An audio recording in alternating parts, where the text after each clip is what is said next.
ছেলে মেয়েকে মানুষ করতে করতে কোথায় গিয়ে যেন নিজেদের ছোটবেলাটাকে ফিরে পাওয়া যায়। আর এদিনকের এই ভিডিওটা এডিটিং করতে বসে না আমার বারবার একটা কথাই মনে হচ্ছিল। তো সেদিনকে দুপুরবেলা আমি আর ছেলে রেডি হয়ে একদম চলে গিয়েছিলাম ছেলের স্কুলে, কারণ ওখানে ছিল জন্মাষ্টমীর পুজো। তো আমরা কিন্তু চলে গিয়েছিলাম একদম স্কুলে।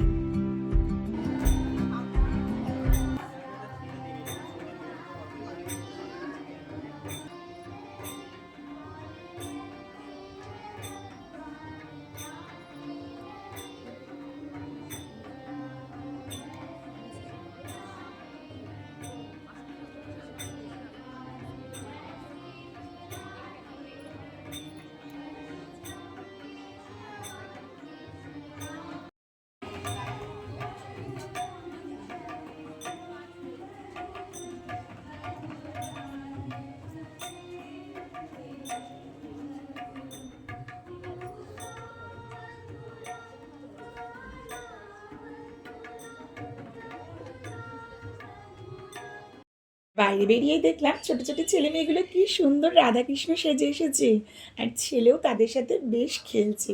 জানো তো আমাদের স্কুলে না বেশ কয়েকটা পুজো হয়ে থাকে, তাই জন্য বছরের বেশ কয়েকবার কিন্তু আমরা স্কুলের ভেতরটাতে আসার সুযোগ পাই। আর সেই সুযোগটা আমি কখনোই হারাতে চাই না, তাই জন্য যে কোনো অনুষ্ঠানে আমি চেষ্টা করি অ্যাটেন্ড করার।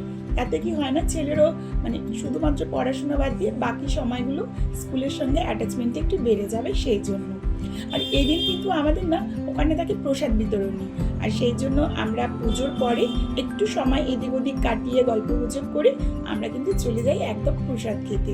আর দেখে বুঝতেই পারছো ওখানে থাকে কিন্তু খিচুড়ি ভোগ থাকে, লাবড়া থাকে, আর আমরা সবাই একসাথে বসে গল্প করতে করতে আমরা কিন্তু ওই মানে প্রসাদটা খেয়ে থাকি। বেশ মজা হয় জানো তো।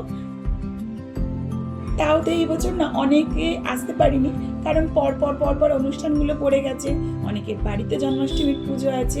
সেই জন্য এবছর কিন্তু অনেকেই বান্ধবীরা মানে বন্ধুরা এসে উঠতে পারিনি।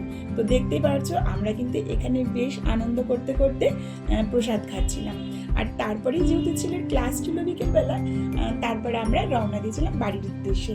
তারপরে বাড়িতে এসে একটু 8 ঘন্টার রেস্ট নেওয়ার পরে আমরা আবার তৈরি হয়ে বেরিয়ে পড়েছিলাম ক্লাসের জন্য। আবার পরের দিন ছিল না মনসা পুজো।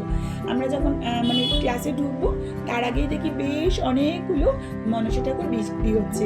তখন আমার ছেলে মানে সেইভাবে চেনে না, তো ছেলেকে দেখাচ্ছিলাম, দেখো এটা হচ্ছে মনসা ঠাকুর বা মা মনসা, এবার এটার পুজো কালকে। আর তার জন্য করে দিয়েছিলাম ছোট্ট ভিডিও। আর তারপরেই ছেলেকে ক্লাসে ঢুকিয়ে দিলাম। আর ঢুকিয়ে দিয়েই প্রত্যেক দিন যেমনি অনেকে বসে থাকি আমরা এখানে গল্প গুজব আড্ডা করি, সেদিনকে আমাদের ক্লাসেও কিন্তু সেইভাবে কেউ আসেনি। ওই আমি আর একজন ছিলাম বান্ধবী, তো ও আর আমি বসে বসে গল্পই করছিলাম। তারপরে মানে চলে আসলো আমাদের চা, আর এই গরম গরম চাটা আমরা প্রত্যেক দিনই খাই এবং অনেকে একসাথে খাই। তো এদিন যেহেতু আমরা দুজন একা ছিলাম, দুজনেই চাটা খাচ্ছিলাম, তো সঙ্গে বললো একটু কিছু হলে ভালো হয়। তো তারপরে আমি নিয়ে চলে এসেছিলাম গরম গরম একটু চপ দিয়ে চা খেতে কিন্তু সন্ধ্যেবেলা খাবারটা মানে বেশ জমে যাবে। তো দেখো বান্ধবী দেখাচ্ছে যে আমরা এই চপগুলো খাচ্ছি আর ভিডিও করছি। তো সেদিনকে সন্ধ্যেটা তো বেশ ভালো কাটলো, সারা দিনটাই বেশ ভালো কেটেছে। তো চলো আজকের ভিডিওটা এখানে শেষ করি। আর কেমন লাগলো ভিডিওটা অবশ্যই কিন্তু কমেন্টস করো, পাশে থেকো। সবাইকে অনেক ভালোবাসা রইলো। দেখা হবে নেক্সট ভিডিওতে।